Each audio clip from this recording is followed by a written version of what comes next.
अस्सलाम वालेकुम, मैं डॉक्टर इमरान शाह एक बार फिर आपके साथ। आज का टॉपिक बड़ा दिलचस्प है। आज मैं आपको बताऊँगा कि हमारी रूटीन या रोज़मर्रा की ज़िंदगी में बहुत सी ऐसी बातें हैं, हमारे कुछ अमल ऐसे हैं जो कि हमारे दाँतों और मसूड़ों के लिए नुकसानदेह हैं और हमें बिल्कुल पता नहीं चलता कि हमारे लिए सही है कि नहीं है। उसमें सबसे पहली बात आप सुन के हैरान होंगे कि ज़्यादा ब्रश करना। कुछ लोग दाँतों को बहुत ज़्यादा साफ़ करते हैं, हद से ज़्यादा टाइम लगाते हैं, इतना टाइम लगाते हैं कि उनके दाँतों पे बाज़ औक़ात कट पड़ जाते हैं जिसको हम ब्रशिंग कट कहते हैं। चूँकि टूथब्रश के ब्रशेज़ नायलॉन्स के होते हैं और वो नायलॉन जब मुसलसल दाँतों की लंबाई के मुखालिफ रगड़ने से हीट पैदा करेगा तो वहाँ पे ब्रशिंग कट बनेंगे, जिससे कि दाँतों को ठंडा गर्म लगना शुरू हो सकता है। दाँतों में ब्रशिंग कट बन जाए तो दाँत कमज़ोर होते हैं और वहाँ से टूट सकते हैं। ऐसा ख़ास तौर पे वो स्मोकर हज़रात करते हैं, जो कि नफ़सियाती तौर पे उनको ये इश्यू होता है कि चूँकि हमने सिगरेट पिया हुआ है, दाँतों पे दाग जम जाएँगे, वो बहुत ज़ोर से साफ़ करते हैं। तो वो ये भी उल्टा नुकसानदेह है।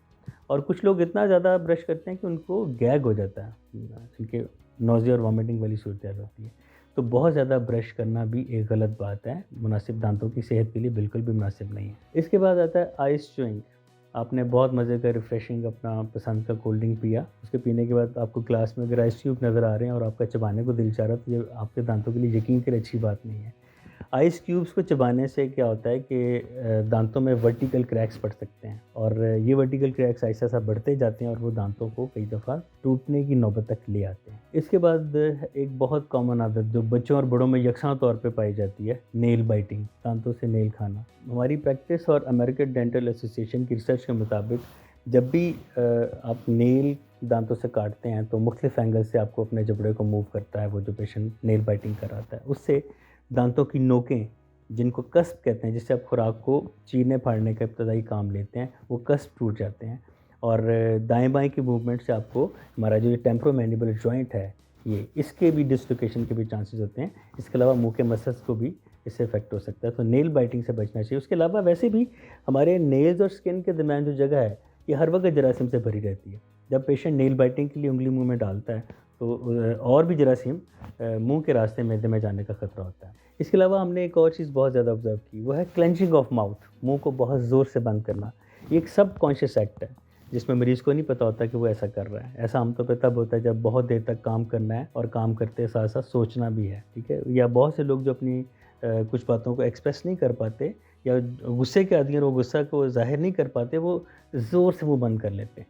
इससे क्या होता है कि इससे एक तो जॉ मसल्स की फटीग हो सकती है, बाइट डीप हो जाती है, दाँत घिसते हैं और हमारा अगेन वही जो हमारा ये टेम्पोरोमैंडिबल जॉइंट है, इसके डिसफंक्शन हो जाते हैं। बाज़ वक़्त मुँह खोलने में मसला होता है, बाज़ वक़्त मुँह बंद करने में मसला होता है। तो जो क्लेंचिंग ऑफ माउथ है, इसको से भी अवॉइड करना चाहिए। इसके बहुत से तरीके हैं, हम पेशेंट को वैसे भी साइकोलॉजिकली भी गाइड करते हैं और इसमें हम नाइट गार्ड जो सिलिकॉन के बने होते हैं, वो हम लगा देते हैं ताकि पेशेंट काम करते वक़्त वो मुँह में रख ले या रात को सोते वक़्त मुँह में रख ले, तो एक प्रोटेक्टिव शीट का काम देते हैं। इसके अलावा जो सबसे कॉमन चीज़ हमारे माशरे में टोबैको, च्यूइंग टोबैको हो या स्मोकिंग टोबैको हो, सिगार, सिगरेट, हुक्का, शीशा और चबाने वाला तंबाकू, ये सारे ना सिर्फ दाँतों और मसूड़ों के लिए नुकसानदेह हैं, बल्कि ये जिस्म के और अज़ा के लिए भी नुकसानदेह हैं।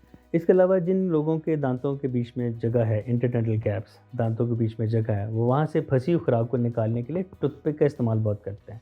टूथपिक वुडन होता है और प्लास्टिक भी मिलता है बाज़ार से। ये दोनों किस्म के टूथपिक्स जो हैं, ये दाँतों और मसूड़ों के लिए बहुत नुकसानदेह हैं।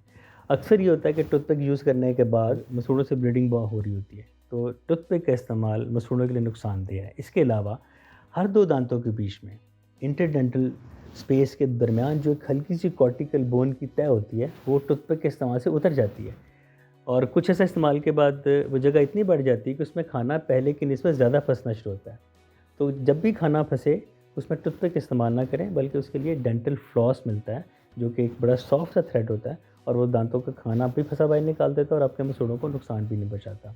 एक और आदत जो कि बच्चों में तो पाई जाती है, कुछ बड़ों में भी पाई जाती है, थंब सकिंग, अंगूठा चूसना या उँगली चूसना। अगर तो बच्चा 5 साल से नीचे का है, तो ये तो एक आम सी बात है, लेकिन अगर 5 साल से ऊपर का कोई बच्चा थंब सकिंग करता है, अंगूठा चूसता है, ख़ास तौर पे जब वो कुछ नफ़सियाती इशू का शिकार होता है या उसको सुकून महसूस होता है, उसमें हम अंगूठा चूसते हैं। ये उनके जबड़ों को डी शेप कर सकता है और उनके दाँत टेढ़े हो सकते हैं बड़े होके, जिसको बाद में फिर ब्रेसेस या लाइनर लगा के सीधा करना पड़ता है। तो ऐसे बच्चे थंब सकिंग करते हैं, उनकी काउंसलिंग करनी चाहिए या उनको डेंटिस्ट के पास लाना चाहिए ताकि डेंटिस्ट उनको बता सके कि अंगूठा चूसना किस किस लिहाज से ख़तरनाक साबित हो सकता है।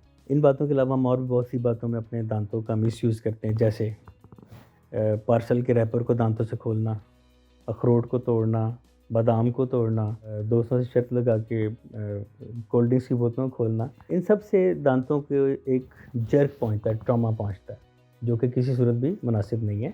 इन सब चीज़ों से अवॉइड करना चाहिए। कुदरत ने जिस काम के लिए दांत पैदा किए हैं वही काम करना चाहिए। हमारी डेली की रूटीन में खाने के बाद या वैसे वक्त गुजारी के लिए सोडा पीना, ये भी एक कॉमन हैबिट बन चुका है। सोडा ड्रिंक्स में कार्बोनेटेड ड्रिंक्स होते हैं चूँकि तो ये जो एसिड है ये दांतों के लिए नुकसानदेह होता है। अगर आप फारिग बैठे हुए हैं और सोडा पीने की आदत है तो आप उसको सिंपल पानी पे ले आएँ, उसको ग्रीन टी, ब्लैक टी या मिल्क टी में बदल लें, कॉफ़ी पी लें, क्योंकि ये सब चीज़ें दांतों के लिए नुकसानदेह नहीं है, बल्कि ये एंटी बैक्टीरियल हैं। मुँह में जो बैक्टीरिया होते हैं वो साफ़ पानी पीने से भी वाइप ऑफ हो जाते हैं, कॉफ़ी और चाय पीने से भी ख़त्म हो सकते हैं। इसके अलावा हमने ये देखा कि लोग मीठा बहुत खाते हैं और बार-बार खाते हैं। खाना खा लिया उसके बाद अगले खाने के बीच में जो वक़्फ़ा है उसमें मीठा खाने की आदत होती है, उनका स्वीट टूथ बहुत एक्टिव होता है। तो इसका हल ये है कि खाना इस तरह से खाएँ कि आप एक ही दफ़े में आपका पेट भर जाए और आपको बार-बार खाने की अर्ज ना हो।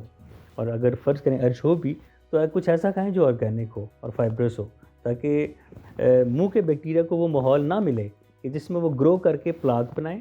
वही प्लाक जो आहिस्ता-आहिस्ता जमता जाता है वो फिर सख्त टार्टर में तब्दील हो जाता है, और वही टार्टर या कैलकुलस दांतों के लिए भी नुकसानदेह है और मसूड़ों के लिए भी नुकसानदेह, क्योंकि जब वो दांतों की सतह पर जम जाता है और जब हम खाना चबाते हैं तो खाने के नवाले के दबाव के साथ वो टार्टर मूव करता है, वो टार्टर मूव करता है, मसूड़े नीचे खींचते हैं, गम रिसेशन होती है जिसको आम ज़ुबान में मांसखुरा कहते हैं, और उस गम रिसेशन की वजह से दांत अपनी जगह छोड़ के हिलना शुरू करते हैं और बिलाकर एक वक्त आता है कि दांत निकालने पड़ते हैं। उसके अलावा ये देखा गया कि हमारे बहुत से लोगों को चावल बहुत पसंद है। कार्बोहाइड्रेट, निशास्ता, ये दांतों का सबसे बड़ा दुश्मन है। इसलिए जब भी चावल खाएँ तो एक तो मुनासिब मिक़दार में खाएँ, और खाने के बाद ब्रश नहीं तो एटलीस्ट कुल्ली ज़रूर कर लें ताकि वो चावल दांतों पे चिपके ना रहें और काम ख़राब ना करें। इसके अलावा सबसे बड़ा फैक्टर, बड़ा दिलचस्प, टू अवॉइड अ डेंटिस्ट।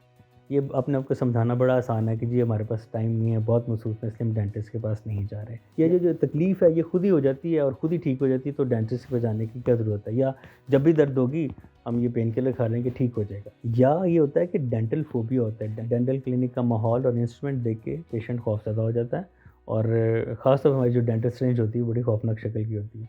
उसको देख के कुछ लोग घबरा जाते हैं और वो सोच के घर से नहीं आते कि क्या जाना है, हम खुद ही ये मेडिसिन खा के अपने आप को ठीक कर लेंगे।